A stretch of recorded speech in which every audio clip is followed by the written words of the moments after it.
नमस्कार, मी स्वातीज रेसिपीमध्ये आपलं स्वागत आहे। आज मी आपल्याला दहीवडा शिकवणार आहे। चला तर मग आपण शिकूया। प्रथम आपण एक वाटी उडदाची डाळ 7 ते 8 तास भिजवून घेतली। नंतर ती मिक्सरमधून वाटून घेतली।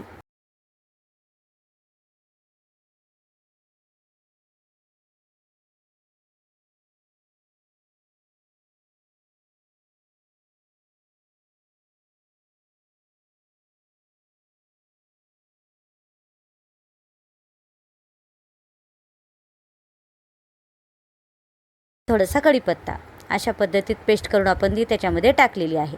नंतर आपण ओवा टाकायचा आहे। ओवा कसा टाकायचा? ओवा हातावरती क्रश करून घ्यायचा थोडासा आणि मग टाकायचा, म्हणजे त्यामुळे भिजून घेतली।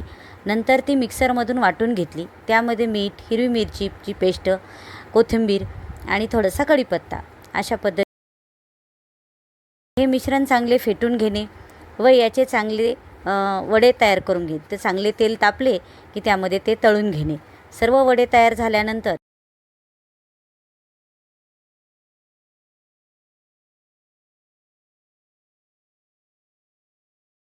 आपण थोडेसे पाणी गरम करून घेऊया। हे पाणी गरम झाल्यानंतर हे जे तळलेले वडे आहेत ते आपण त्याच्यामध्ये टाकायचे आहेत। टाकल्यानंतर ते थोडेसे निथळून घ्यायचे आहेत किंवा हाताने तुम्ही थोडेसे किंवा चमच्याने असे दाबून घेतले तरी चालतील। नंतर मग ते सगळे एका डिशमध्ये काढून त्यामध्ये आपण दही चांगलं फेटून घ्यायचं आहे।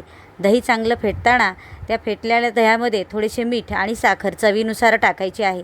चवीनुसार टाकल्यानंतर हे सर्व दही ते आपण तयार केलेल्या वड्यावरती पसरवायचं आहे। ते त्यानंतर टाकल्यानंतर आपण त्याच्यावरती चाट मसाला, थोडेसे तिखट आणि थोडीशी कोथिंबीर अशा पद्धतीनं ते सर्व करायचे आहेत। कसे वाटले नक्की सांगा। लाईक करा, शेअर करा, सबस्क्राईब करा। धन्यवाद।